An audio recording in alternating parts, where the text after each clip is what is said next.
வணக்கம் உறவுகளே. மக்கள் தலைவர் எம்ஜிஆர்னாலே ஒரு மாஸ் தான். ஒரு சுறுசுறுப்பு, ஒரு பாசிட்டிவ் எனர்ஜி, ஒரு வேகம். ஸோ அவர் படத்தை பார்க்கும்போதே அப்படி ஒரு உற்சாகம் வரும். ஒரு படமா இருக்கட்டும், பாட்டா இருக்கட்டும். ஸோ அந்த வரிசையில இன்னைக்கு நம்ம அம்மா பத்தின பாட்டு, அம்மா பத்தின பாட்டு தமிழ் சினிமாவில் நிறைய வந்திருக்கு. அந்த மாதிரி பாடல்கள் பார்த்தீங்கன்னா, சிவாஜி கணேசன் நடித்த தெய்வ மகன், தெய்வமே நன்றி, ரஜினி நடித்த மன்னன், அம்மாவை, அப்புறம் ராமராஜன் நடித்த என்ன பத்த ராசா, மனசு சுத்தத்திலும் சுத்தமடா, கார்த்திக் நடிச்ச படம் ஒரு படம், சும்மா இல்லடா. ஸோ அதுக்கப்புறம் விஜய் படிச்சிருக்காரு. நிறைய படங்கள் சொல்லலாம், சொல்லிக்கிட்டே வரலாம். அம்மா பற்றி பாட்டு பாடியிருப்பாங்க, பாட்டு எழுதியிருப்பாங்க, பாட்டு பாடியிருப்பாங்க. பூராமே பார்த்தீங்கன்னா ஒரு மெலோடியா, நானாக நான் இல்லை தாயே, ஒரு அமைதியான ஒரு ரொம்ப உருக்கமான பாடலாக தான் இருக்கும். அம்மா அம்மா அம்மா அப்படின்னு சொல்லிட்டு ஒரு உருகிற மாதிரியான பாடல் தான். ஆனால் பாடல் பூராமே அருமையாக தான் இருக்கும். கமலஹாசனாக இருக்கட்டும், ரஜினியாக இருக்கட்டும், எல்லாருக்குமே அந்தந்த பாட்டுகள் வந்து அருமையாக தான் இருக்கும். பட் ஆனால் புரட்சி தலைவருக்கு வந்து பார்த்தீங்கன்னா அமைகிறதே பாருங்க, 1969 அடிமை பெண்ல அந்த பாட்டு, தாய் இல்லாமல் நான் இல்லை, தானே எவரும் பிறந்ததில்லை, எனக்கு ஒரு தாய் இருக்கின்றாள், என்றும் என்னை காக்கின்றாள், தாய் இல்லாமல் நான் இல்லை. இந்த பாடல், தாய் இல்லாமல் நான் இல்லை, இந்த பாடல் வந்து பாத்தீங்கன்னா கிட்டத்தட்ட ஒரு நிறைய பேரை வச்சு எழுதி பார்த்துருக்காரு. எழுதி திருப்தி ஆகல. அப்புறம் கடைசியில் ஆலங்குடி சோமு அவர்கள் எழுதின பாட்டு நினைக்கிறேன். அவர் தான் வந்து இந்த வரிகளை சொல்லி இந்த பாட்டை எழுதினாரு. இந்த சுச்சுவேஷனுக்கு அவர் எம்ஜிஆர் நினைச்ச மாதிரி ஒரு அமைப்பா அமைஞ்சது அப்படின்னு சொல்லுவாங்க. அப்ப எஸ்பிபி வச்சு பாட வச்சிருக்காரு ஃபர்ஸ்ட் டைம். அவரை வச்சு அவர் ஏற்கனவே அந்த படத்துல ஆயிரம் நிலவே வா அப்படின்ற ஒரு பாட்டு பாடினால இந்த பாட்டையும் அவரே பாட வச்சிருக்காரு. ஆனா அது அவ்வளவு இதா இல்ல, திருப்தியா இல்லை எம்ஜிஆருக்கு. அதுவுமே ஏன்னா அது ஒரு நல்ல வீரமா ஒரு வேகமான வர வேண்டிய சாங். ஸோ எஸ்பிபி வாய்ஸ் வந்து அப்போ வந்து நல்லா ரொம்ப மென்மையா இருக்கும். அதனால என்ன பண்ணிட்டாரு, அந்த எஸ்பிபி வாய்ஸை இது பண்ணிட்டு ரிஜெக்ட் பண்ணிட்டு பழையபடி டிஎம்எஸ்சியை கூப்பிட்டு அவர்கிட்ட கூப்பிட்டு அவரே வச்சு அந்த பாட்டை ஷூட் பண்ணிடுறாங்க. அந்த பாட்டு ரொம்ப அருமையாக வந்திருக்கும். சரி, இது ஒரு படம் 1969. ஆனால் என்னன்னு தெரியல எம்ஜிஆருக்கு, எஸ்பிபியை வச்சு எப்படியும் ஒரு பாட்டை அப்பா பாட்டு பாடிடணும்னு நினைச்சாரா என்னன்னு தெரியல. அம்மாவை பற்றி ஒரு பாட்டு அப்படின்னு 1970 பிஆர் பந்துல இயக்கத்தில் வெளிவந்த படம் தேடி வந்து மாப்பிள்ளை.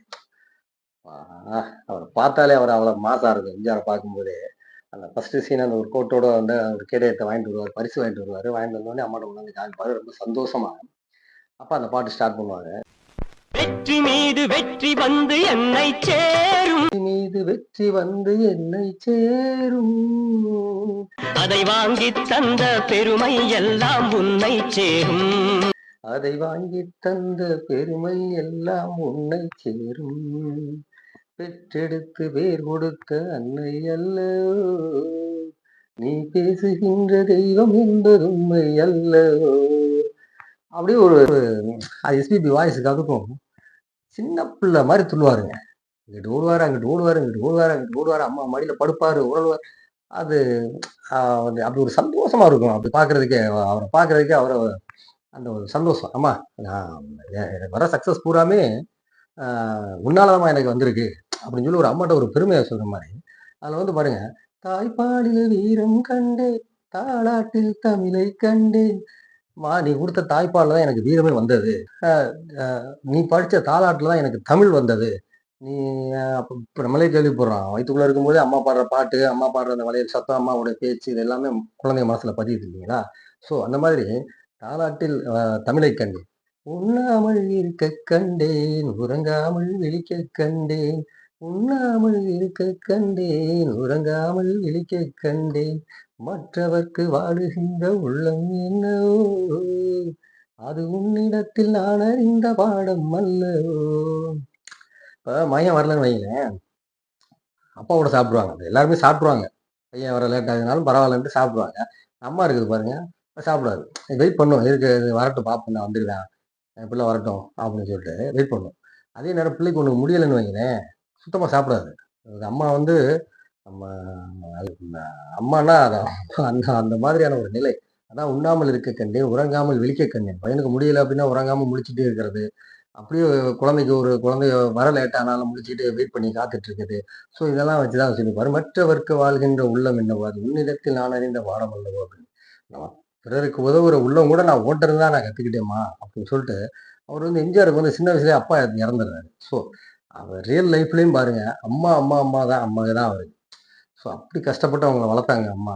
அந்த அம்மா மேல உள்ள பாசத்த வந்து ரொம்ப அது ரொம்ப அருமையா இருக்கும். அடுத்து பாருங்க. சிந்தும் கண்ணீரெல்லாம் பிள்ளையினால் பன்னீராகும். அன்னை சிந்தும் கண்ணீரெல்லாம் பிள்ளையினால் பன்னீராகும். ஆசை தரும் கனவுகள் எல்லாம் அவனால் தான் நனவுகளாகும். ஆசை தரும் கனவுகள் எல்லாம் அவனால் தான் நனவுகளாகும். அன்று தொற்று நீ நினைத்த எண்ணம் என்னம்மா? அன்று தொட்டு நீ நினைத்த எண்ணம் என்னம்மா? அதை இன்று தொட்டு நான் முடிக்கும் வண்ணம் பாரம்மா. இன்று தொட்டு நான் முடிக்கும் வண்ணம் பாரம்மா. வளர்ந்துட்டேன், நான் பெரிய ஆளாயிட்டேன், இப்ப நான் சாதிக்க ஆரம்பிச்சிட்டேன். நீ சொல்லுமா உனக்கு என்னம்மா வேணும்? உனக்கு நான் என்ன பண்ணணும்? உனக்கு நான் என்ன எல்லாமே நான் செய்றேன் அப்படின்னு சொல்லிட்டு, அன் இப்ப நீ அன்று தொட்டு நீ நினைத்த எண்ணம் என்னம்மா? அது இன்று தொட்டு நான் முடிக்கும் வண்ணம் பாரம்மா அப்படின்னு சொல்லி ரொம்ப அருமையா முடிச்சிருப்பாங்க. அந்த படத்திலேயே அவரு வந்து அம்மாவோட ஆசைக்காகத்தான் அந்த பொண்ணை போய் கல்யாணம் முடிக்க போவாரு. ஜெயலலிதா ஹீரோயின. அம்மாவுடைய அந்த எண்ணம், அந்த கனவு அப்படின்னு சொல்ற ஒரு சில விஷயங்கள் இருக்கும். அதை வச்சு தான் அந்த பாட்டை எழுதியிருப்பாங்க பேஸ் பண்ணி. அந்த இது பேஸ் பண்ணி. பட் ஆனா அந்த பாட்டுல வந்து பார்த்தீங்கன்னா, ஒரு உற்சாகம், ஒரு துள்ளல். அம்மான்னவுடனே அப்படியே உருகி, அப்படியே அம்மா அப்படின்ற மாரிலாம் இல்ல. எம்ஜிஆர்னா அப்படிதான். பாசிட்டிவ் தான். அலப்பறதான். சும்மா அப்படியே ஜம்ப் பண்ணி வெற்றி மீது வெற்றி வந்து என்னை சேரும். அப்படி அதான் அந்த படத்துல வந்து பாட்டு பூரா எம்ஜிஆரே சூப்பரா இருக்கும் பாட்டு பூரா. இந்த பாட்டு பர்ட்டிகுலரா எனக்கு ரொம்ப ரொம்ப ரொம்ப ரொம்ப பிடிச்ச பாட்டு. அம்மா பாடல்கள்லயே எல்லா பாடலும் நமக்கு பிடிக்கும்னு வைங்களேன். இருந்தாலும் இது எனக்கு ரொம்ப பிடிக்கும். ஏன்னா, எங்க அம்மாவுக்கு இந்த பாட்டு ரொம்ப ரொம்ப பிடிக்கும். அதனால தான் சொல்றேன். இந்த பாட்டு உங்களுக்கும் பிடிக்கும். ஸோ இந்த பதிவு உங்களுக்கு பிடிச்சிருந்துச்சுன்னா, ஒரு லைக் பண்ணுங்க, கமெண்ட் பண்ணுங்க, மறக்காம ஷேர் பண்ணுங்க.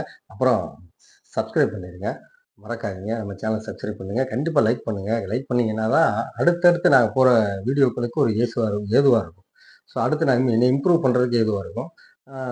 யூடியூப்புமே நீங்க குடுக்குற லைக்கு, கமெண்ட்ட வச்சு தான் அடுத்து இந்த வீடியோ சஜஷன் பண்ணும். அடுத்தடுத்து கொண்டு போகும். அடுத்த லெவலுக்கு.